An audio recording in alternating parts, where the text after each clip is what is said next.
شعبان کے بارے میں ایک روایت صحیح البخاری کے اندر موجود ہے. سیدہ عائشہ رضی اللہ تعالی عنہا اس کی راوی ہیں.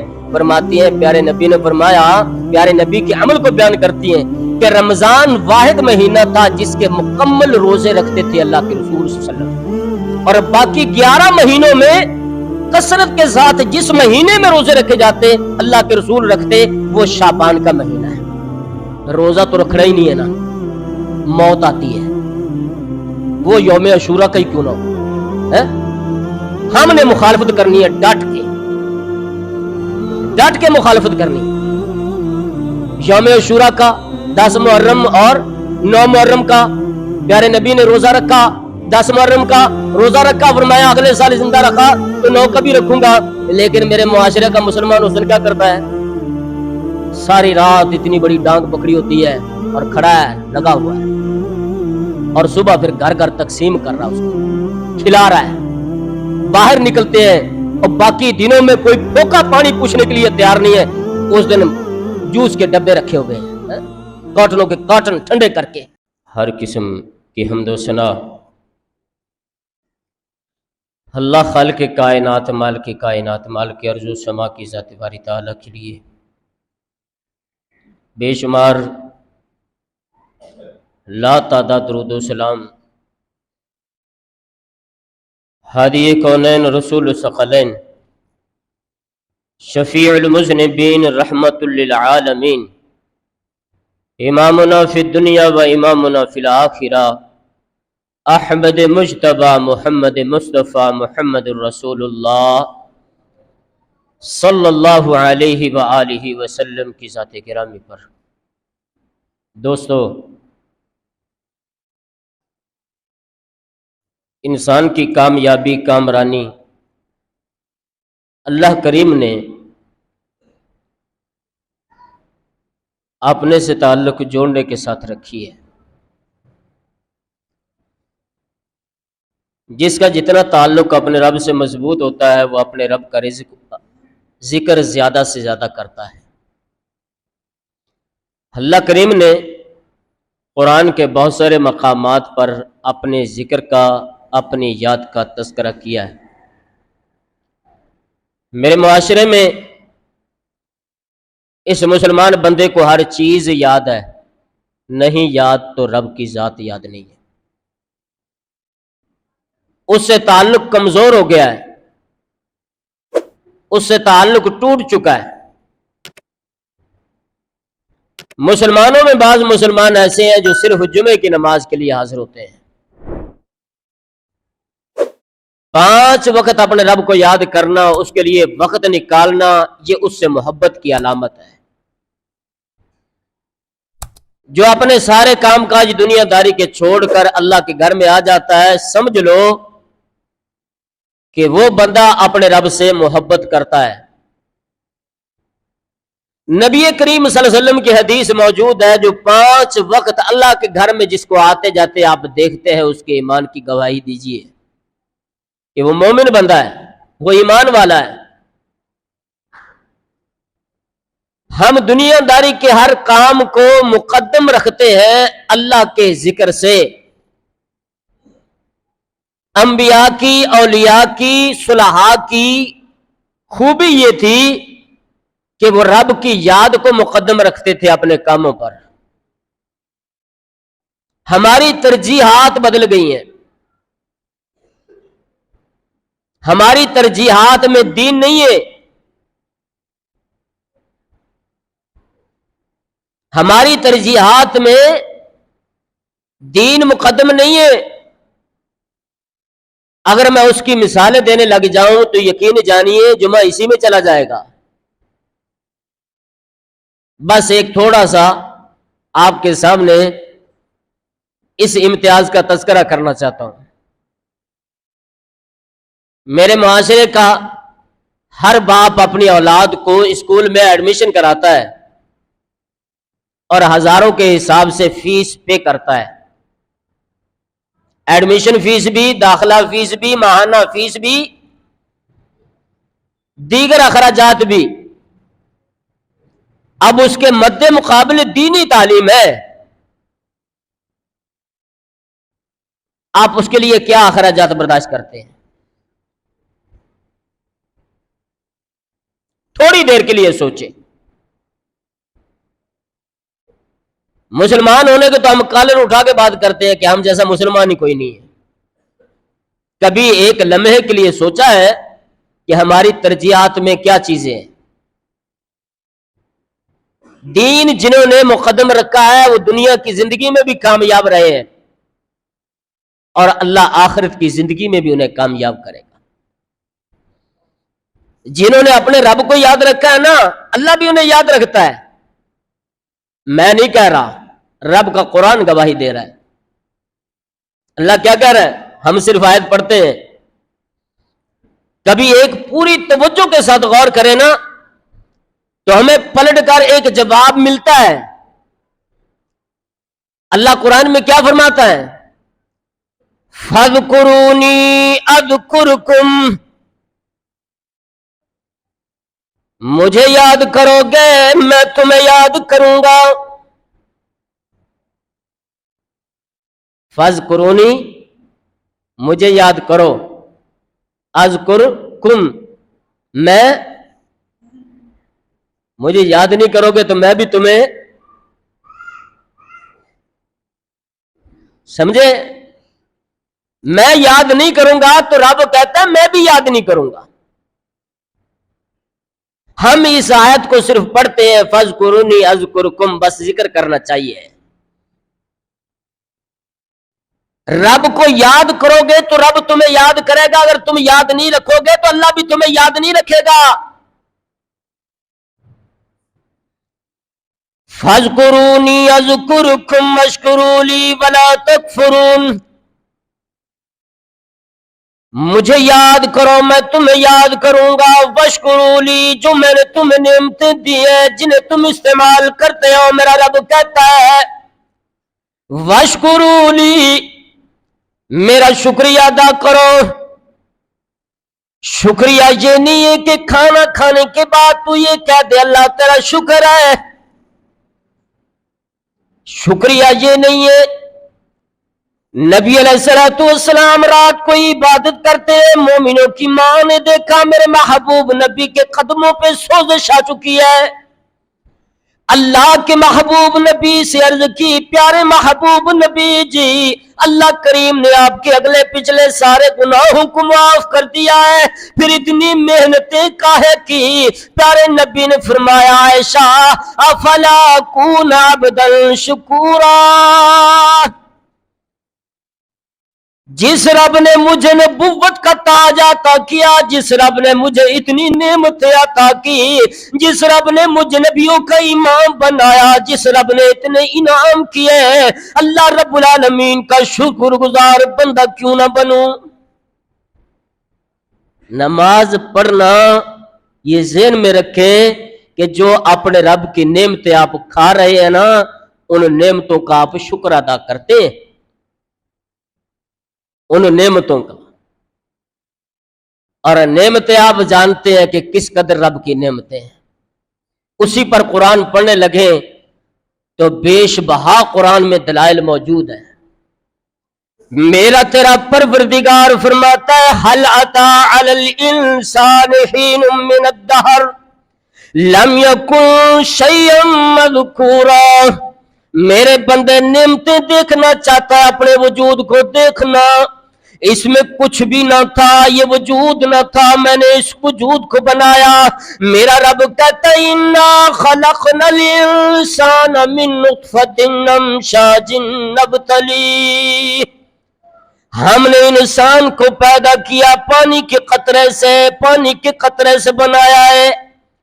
میں نے تمہیں وجود عطا کیا. رب کہتا ہے کہیں رب العالمین فرماتا ہے الم نجعل لہ عینین، پورا وجود نہیں، یہ جو تمہیں نے آنکھیں لگائی ہیں ان کی قدر و قیمت جاننی ہے تو ذرا مارکیٹ میں جا کے بڑے پکسل کیمرے کا ذرا موبائل لے کے دیکھنا، جتنے پکسل بڑھتے جائیں گے قیمت بڑھتی جائے گی.